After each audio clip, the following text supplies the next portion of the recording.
Okay, everybody, let's take it from the top.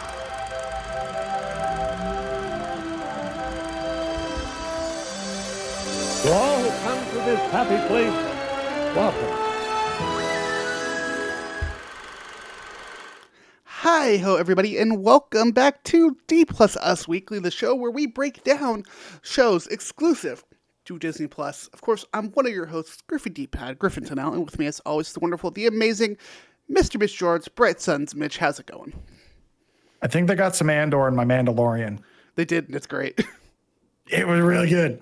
Yeah, of course, folks, we are talking about The Mandalorian Season 3. This is going to be full spoilers for everything Star Wars, so keep that in mind before watching. If you haven't seen the episode, go watch the episode and come right on back to hang out with us and have a good time.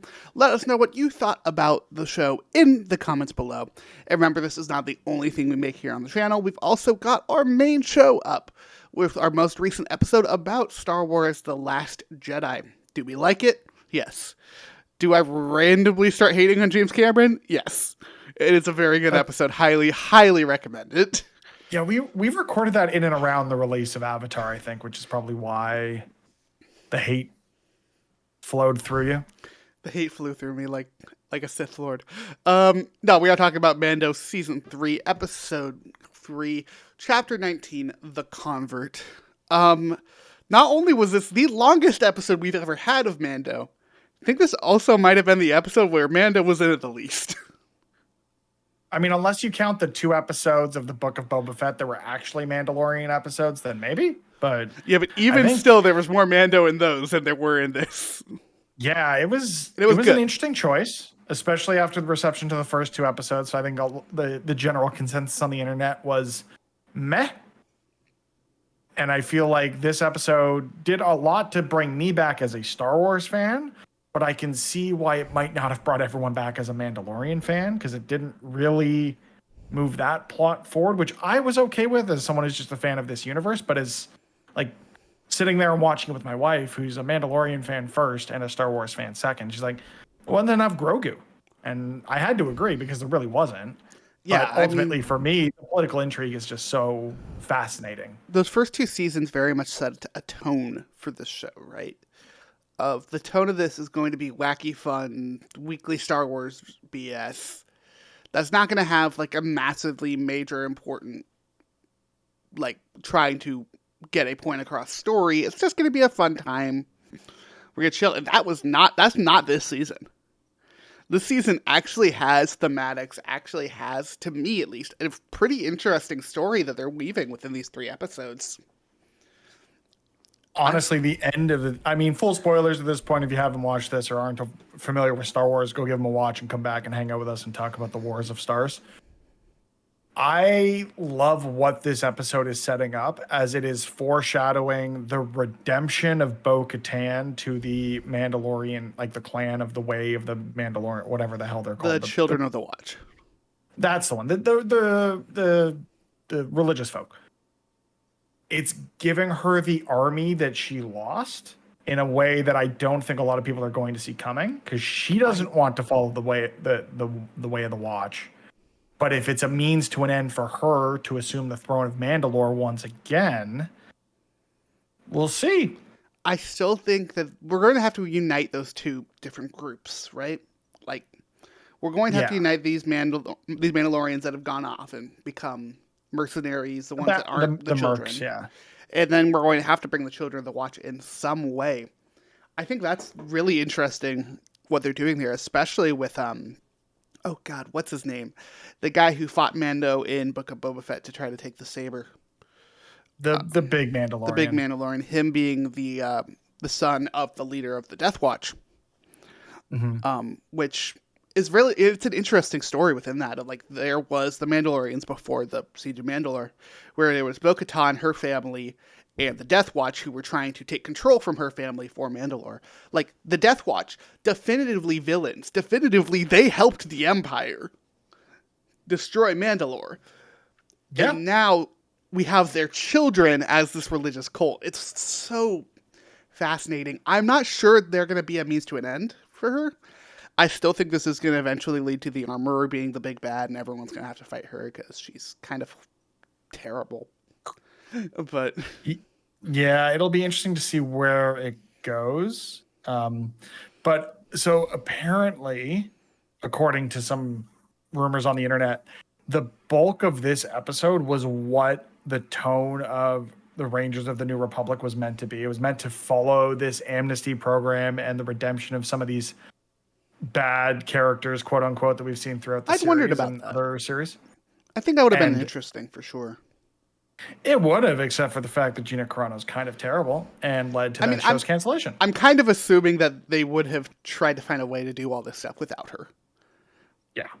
And I think the Dr. Pershing could have been a very interesting person to follow for a TV series. That said, I'm happy that we got this here because I think this is going to be something that plays into the larger story here, whether it's having Elia Kane, who we've seen in the last couple seasons. We just never knew her name. She kind of always felt like a number 2 to Moff Gideon. Yeah. So is she still loyal to Moff Gideon? Is she loyal to another Empire thing? Is she just trying to rise the ranks here? I think this is going to have lasting impact, though, to Mando specifically.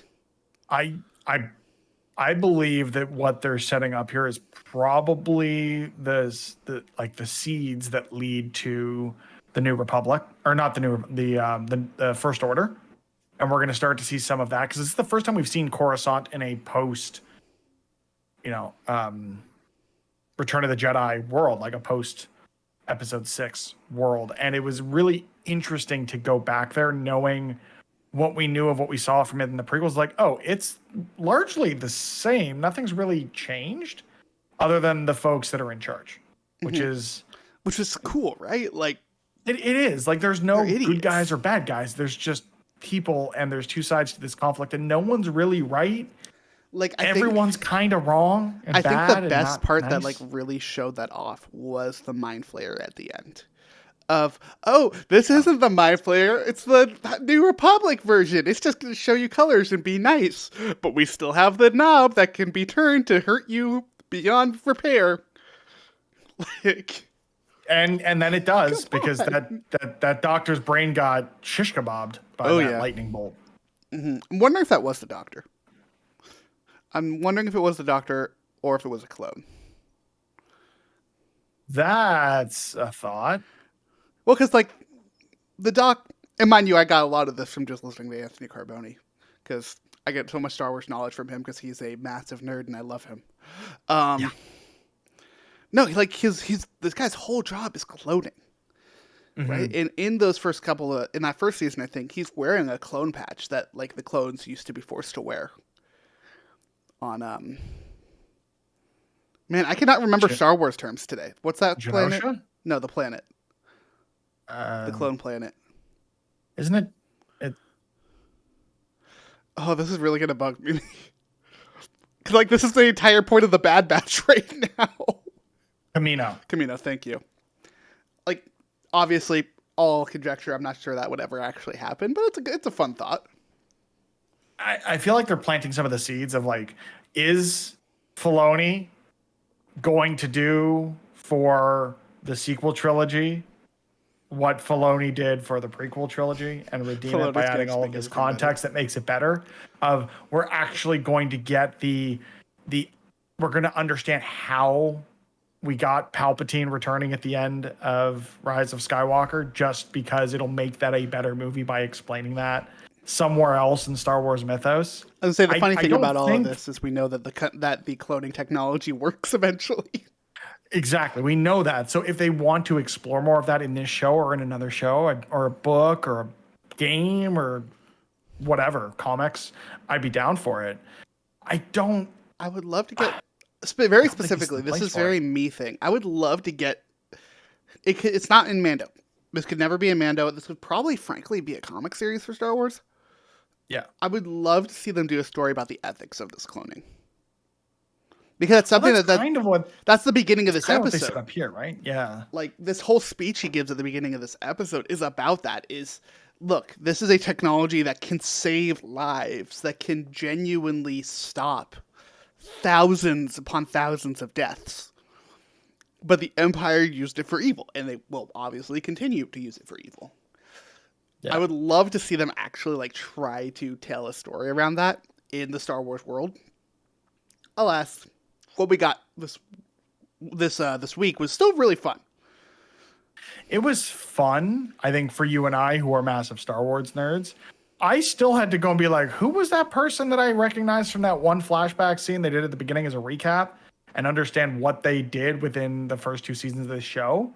And I think the general audience going from Din to this wasn't the right way to do At this point, we're in season 3. And I love y'all. I love y'all. But frankly, fuck the general audience at this point. We are in season 3 of a show. You should have at least a little bit enough knowledge to recognize at least who she's talking to in the flashback, which is Moff Gideon. Like, yeah. You should have enough knowledge and enough common sense to be able to put those couple of little things together. If not, yo, we live in the digital age. Google exists for a reason. This isn't a, like, fuck you to the general audience and stuff. It's something we talk about a lot in Marvel of, hey, this is a great Marvel movie, but this is 30, 40 projects in, and it's just, like, cuts off. We're at a point with this stuff where it's like, yeah, it's going to. There's too much in these franchises for it to not. Yeah, I think they could have probably just done a better job of explaining it. Because it did seem like it moved very quickly in introducing these 2 characters when we moved from the plot with Din and Grogu and Bo-Katan to this. That's the only thing. And the episode was already very long, so I'm sure there was a lot that was cut to get it to this very long runtime. But it almost feels like there was still another 5 minutes that I feel would have benefited the general audience coming into this episode, as opposed to the folks like you and I that are nerds for all the political Star Wars shit. You know what I mean? Yeah, no, I get you. I just think we're at a point where I'm starting to not care anymore. Oh, I personally don't care, but looking at this as an objective, like, how did I feel about this episode for someone who's going to come into this and say, what did we think about it? I'm saying in that context, because I don't think you can come into a show in season 3 and not have at least the knowledge of the first 2 seasons. That's really all you need for this episode. I wouldn't say you need more than just the knowledge of the first 2 seasons, because these are 2 characters that don't feature a ton in those 2 seasons, right? So except for that Dr. Pershing is a really big character for the first 2 seasons. Like, he is the one that's experimenting on Grogu.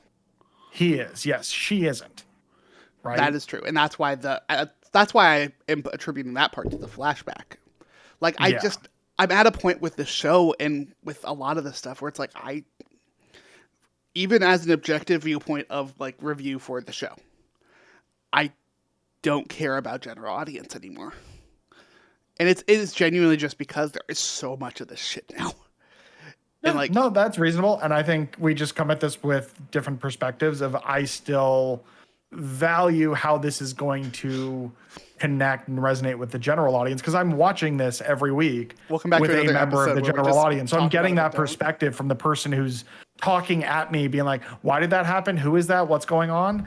And taking the time to explain it. But for the majority, not everyone has a Mitch sitting on their couch. You know what I mean? Mm-hmm. And that's why I'm Google this stuff, learn this stuff. Like, it's hard to keep up with. You and I would do, but it's a lot. I'll tell you what, I know for a fact other people do it, because I cannot watch anything with my family anymore, because they constantly have IMDb up, Google up to learn things. Even if it's like a one run off, like its own actual, like, movie or something, like, not a franchise. They keep doing so tangent. I'm fine with IMDb. The Google is the one that annoys me. Tangent. We're now you and I have been DMing a little bit, and my family and I have been talking about doing an Orlando trip this summer. Yeah. My sister has never seen Star Wars, like any of it. Ooh. And I've told her that I will sit down with her and watch the entirety of the series, movies, shows, whatever. But she needs to do that before we go on this trip. I need her to watch all 9 movies, maybe 11. I'm not sure how I feel about Rogue One or Solo, but at least those 9, as well as probably Mandalorian. I mean, I would honestly say you could you could even get away with not doing the prequels, but the prequels are frankly The thing is, I think fun to she's look back seen on. some of the prequels when we were younger, so she might resonate more with those. True. I mean, I I also do think the want to include prequels is the those. most interesting timeline, but that's mostly because of the Clone Wars. I would Give us say, that High Republic show, goddammit. Where's Acolyte? honestly, I would say you don't need Solo or Rogue One, but they could be fun No, I if you don't have think the so either. time. That's the thing. If she gets invested in Star Wars, then I'll recommend her watch Rogue One. If she gets invested in Chewbacca as a character, I'll recommend Solo, but that's really the only I situation. would where love to see what the reaction of someone watching who's never seen this stuff, watching Rogue One and then immediately going into A New Hope. Do I start with Rogue One? Start with And Rogue do- One and then go into the original And trilogy. do I do the machete cut of, so I go Rogue One, No. episode 4, episode 5, episodes 1, 2, and 3, episodes 6, 7, 8, 9? The machete cut hurts me. Look, I am very much Let us a know in the release comments. order. My sister's never seen Star Wars. She's never seen Star Wars. So tell us what order I should watch the movies in the comments of the YouTube video below. If you're not on YouTube, go find us on Twitter, D+us, on YouTube at D+us, and let us know how I should watch Star Wars with my sister for the first time. Okay, gonna cut that out. Put that on the TikTok. No, I will actually put it on the TikTok if the TikTok exists next week. No, I think is that still a thing where they might be killing it? yeah, it's a whole thing in the U.S. And they've already banned it from government phones up here. So Yeah, they banned it from government phones, and it's going through to actually be permanently banned because China owns it, because it's owned by a Chinese company. Even though they have constantly said like, "Hey, everything's fine," even though every other social media platform, Twitter, Facebook, Instagram, all of it does the exact same shit. No, it's only TikTok because TikTok is owned by a Chinese company. Alas. yeah, not like anything else that we consume on a day-to-day basis is owned by a Chinese company.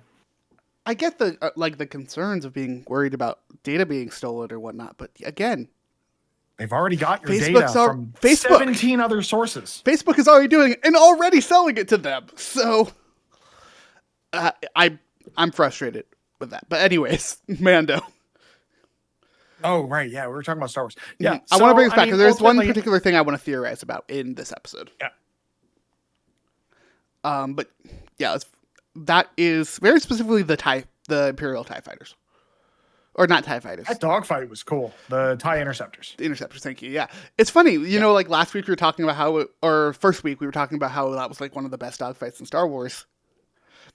Again, one of the best dogfights in Star Wars. Like, they have so many cool just moments keeps of killing like, it. they have the drifting moment with Bo-Katan. We have with the N1 starfighter, like him going up into the air, turning it off, going back down, shooting him. But also, like, one of my favorite moments of it is him bouncing out of Bo-Katan's ship to go to his ship. And it's like, he obviously has, like, the quote-unquote failed superhero landing. But it looks awesome anyways. Like, it still gave us that action that I needed out of this episode. And I hope we continue to get, like, really fun dogfights in Star Wars going forward.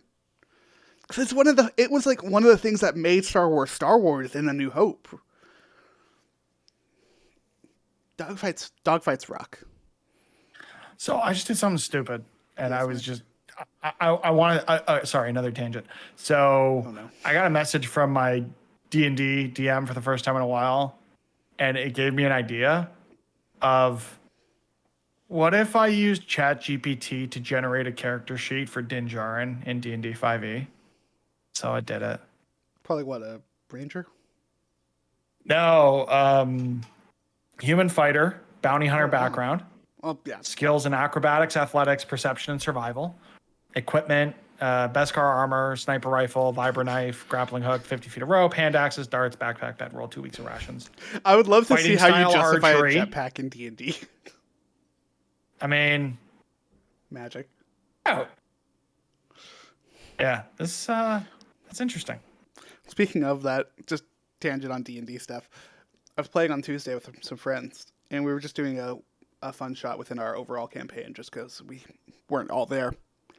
And about 2 minutes into it, I realized that my DM totally was just giving us the plot of one of the palaces in Persona 5.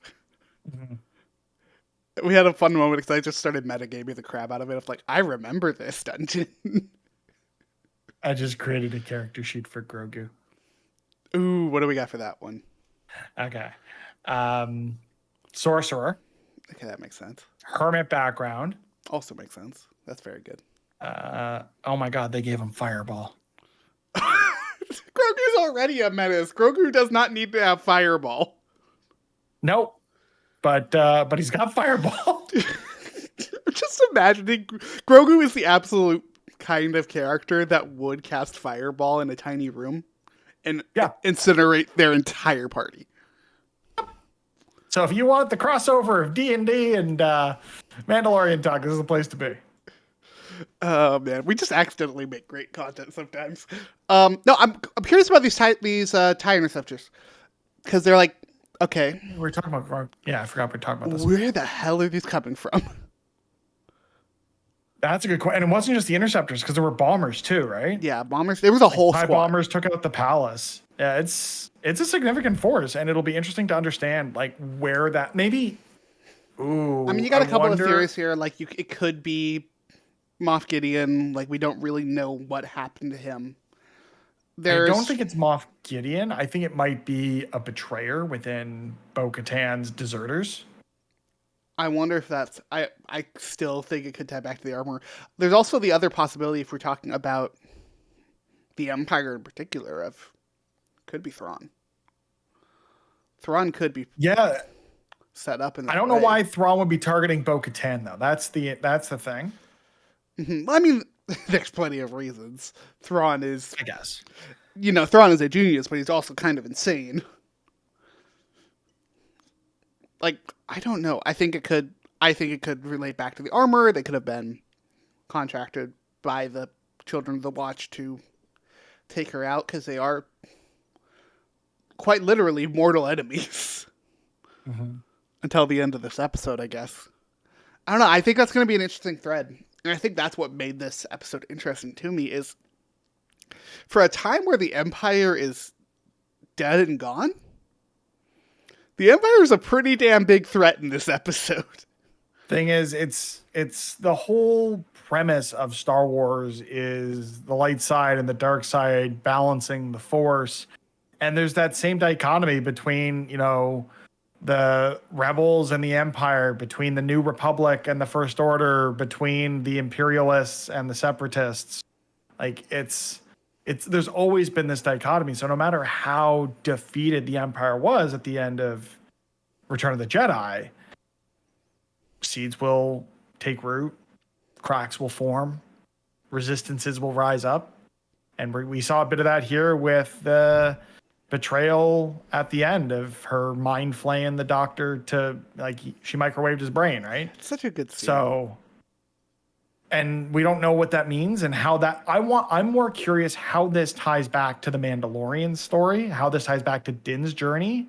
What are the ramifications of what happened on Coruscant, and how does that impact the rule of Mandalore and what we're seeing with the Mandalorian cult and all of that? That's what I'm most interested for them to explore this season and in future seasons and shows. There's really only two things that can relate back to. There is the Mandalore, and I don't think it's going to relate back to Mandalore. I think it's going to relate back to Grogu. Ooh, yeah. Because it is the whole thing around this cloning stuff. That is like the core of why this is happening. And the reason that they were doing that Grogu's even in any of this in the first place is because they needed Grogu to understand this cloning process, to experiment with, because Grogu is force sensitive. They're trying to create the clone tech to recreate the Emperor. That is clearly what they're doing. They're going to be the ones to make Snoke eventually. Like, that's what's happening here. Yeah. And I think it's going to eventually lead to that. But that's what I think is interesting about this. This isn't necessarily setting things up for this season. It's not necessarily setting things up for this show.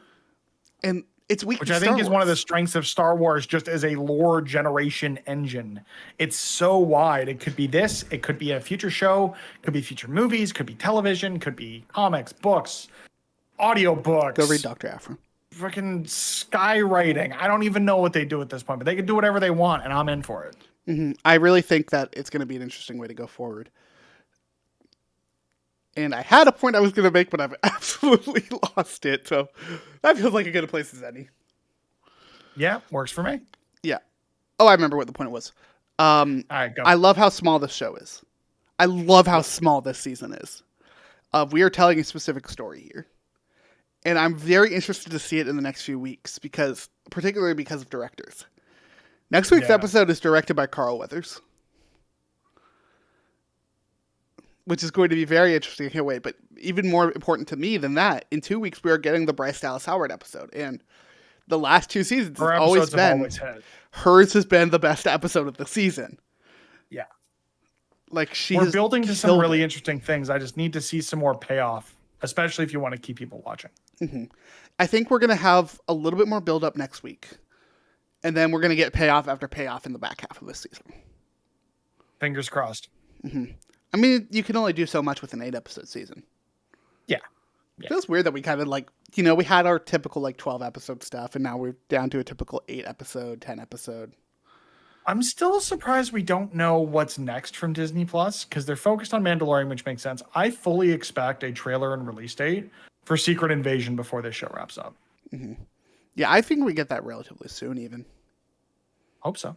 Mm-hmm. And of course, we will react to that here on the channel, where we react to everything. We have trailer reacts, we have the main show, we have this show, we have so much that we're doing here at D Plus Us. Make sure to check all that out and more on our Twitters, not Instagram, Twitters and TikToks. We'll get there. I promise. That is my the one that has to make this month, I'll have an Instagram account for us. Mm-hmm. I'll start making assets for it. No, go check out our breakouts there, our fun stuff there, sometimes exclusive content to TikTok. Yeah, we got plenty of stuff happening here in the future. We will be back next week with the next episode of Mando, but until then, right, sons, and have a magical day.